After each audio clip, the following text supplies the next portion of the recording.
Hey guys, it's me, Bobblegum, and I'm back today with another video. Today is going to be Big Chungus in this one.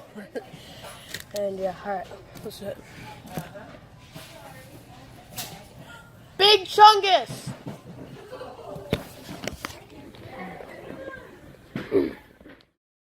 Jungle, the Chungus sleeps tonight. Big Chungus is a meme on Reddit. Second, I'm freaking it out. Cause I'm trying to trust the hour, peeping it out. She turned around and was trying to put my dick in the mouth. I let her.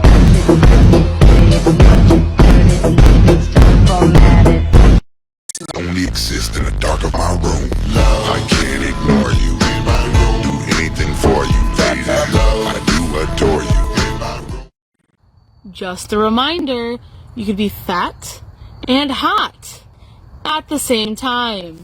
The conversation right now on whether it's fat phobic to not want to be fat, to me just really feels like an attempt to deflect people from having to really unpack their internalized fat phobia, and that can be from both fat people and non-fat people. So I'm not going to answer that question, but I am going to recommend some readings because I think it's really important that people understand the deeper systemic issues connected to fat phobia. First one is Burying the Black Body. It talks about the racist and colonialist roots of fat phobia. Then I would recommend The Body is Not an Apology. It talks about body image and radical self-acceptance. Then I would recommend Sarah Simon's Fat Liberation Resources. It has a bunch of different articles talking about the history of fat liberation and fat phobia as a feminist issue. And last would be Anything on Obesity Time Bomb. It's by Dr. Charlotte Cooper, who talks about leftist politics, class, and fat phobia. It's time for another installment of things that are acceptable for thins to do, but not fat people. These are all things that you mentioned in the comment section. Riding the elevator. Taking the bus or calling a Lyft because you don't fucking feel like walking. Also, stopping to have a little rest when walking. On these notes, having a disability that requires a mobility aid to get around. Saying, I'm hungry. Just keep that shit to yourself. Being the first of your friends to order food in a restaurant or something. Having standards when dating. I should just be grateful that he's even paying me any attention. Buying vintage clothes. Going on amusement park rides. No fun for you. Not allowed. Talking openly and publicly about wanting to be pregnant. Frankly, I feel like I could make 10 of these videos. I cannot get there.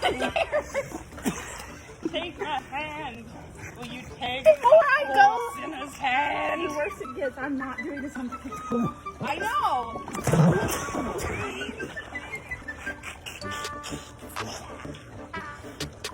Brother. That's how you do it, shit, like... I feel like I'm an amniotic fluid.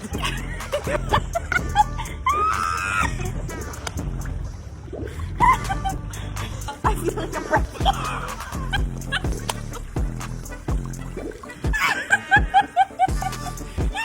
My cheek is a pillow.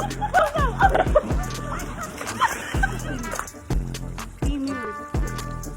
Do crime.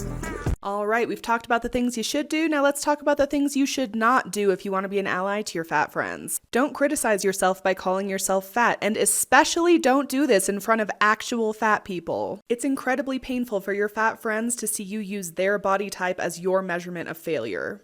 Also, don't say you feel fat. Fat is not a feeling, physical or emotional, it's a body size. What people often mean when they say they feel fat is that they feel full or uncomfortable or they're having a hard body image day. Please just say what you really mean. Here's the controversial one. Don't post pictures of you posing yourself into a position that gives you like 2 rolls with a caption about how you understand fat phobia when we know you are thin. Unless you're denied access to health insurance, life insurance, medical care, jobs, travel, clothing, and more, our struggles are not the same. Hi, I'm not asking you to follow me, but if you think you're following me, please double check because some of my followers have noticed that they aren't following me anymore and they don't know why. So if you think you're following me, please double check. And if you're not following me, I'm a fat girl who makes things. I sometimes tell stories about my life, and every once in a while I go on a devastatingly funny and poignant rant about being fat. So do with that information what you will.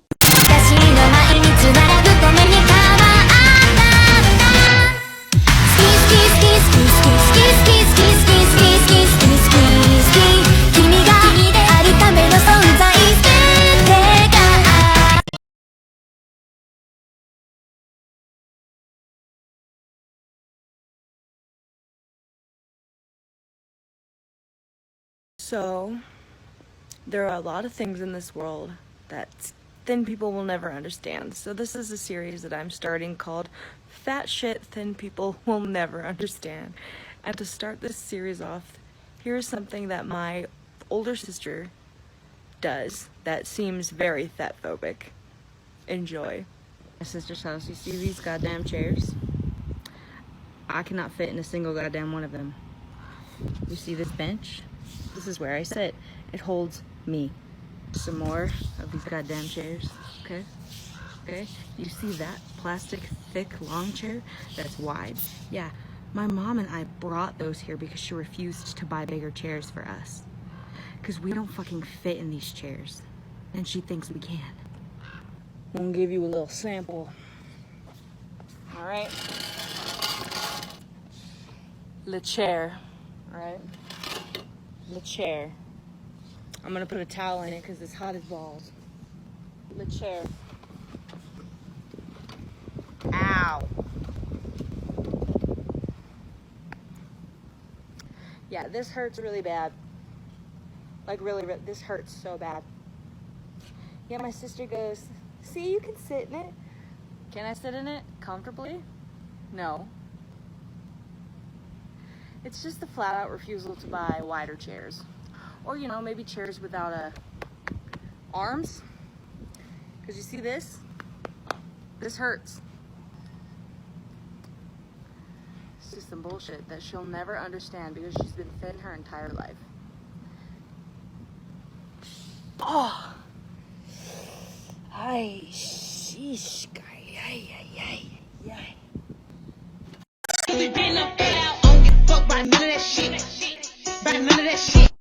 I really get so sick of people not understanding why we do this. This isn't about creating a hierarchy of fatness. This is about discussing that there are complexities to oppression that people deal with, and that those of us on the bigger side of the spectrum deal with more oppression than those of you on the small end of the spectrum. There is a very palpable difference between how I was treated when I weighed 250 pounds and how I am now treated at 440 pounds, especially by doctors in the medical community. Stop eliminating our ways of explaining that we deal with more oppression in ways that smaller fat people don't. This isn't about hierarchies, it isn't about infighting, it's about pointing out the severity of oppression. Educate yourself. A day in the life of a fat person with an eating disorder. Fat people, I hope you watch this video and know you're not alone. Thin people, I hope you watch this video and consider all the ways your day might have been different, and think about what that says about thin privilege. Today I went to lunch with my boyfriend, and then we went shopping at Target. First we went to Red Robin. When my boyfriend pulled up to the restaurant, he had to let me out before parking, because I often can't get out of the car when another car is parked next to us. We went and sat down at a table, and my belly was resting just at the edge. I had to ask the server to be moved, and then I saw that there were calories on the menu, which just made coping with my ED so much harder. I spent my time looking at the menu, replaying the 2 incidents of society communicating to me that I don't deserve to exist, over and over in my head. When we walked into Target, I noticed that the entire left wall and a bit of the middle of the store, about 20% of the entire store, was dedicated just to straight-sized clothes. I headed to the clearance, only to find that the section, which was bigger than my bedroom, had 0 plus-size options. After almost 10 minutes of searching, we found the tiny Ava and Viv shelf next to the fitting room, which was located in the back of the store and was small enough that it could have fit inside my bathroom. I spent 20 minutes finding clothes for myself, most of which were ugly, and the ones that were not carried in my size. I picked out 2 basic shirts, a sweater, and a pair of jeans. I went to the underwear section of the store and could not find my size at all. The tiny plus-size underwear section was conveniently located by the shapewear, communicating to me yet again that to be worthy, I should suck in my belly until I can't eat or breathe. I walked to the register to pay, again walking past the enormous straight-sized clothing section, and then went home.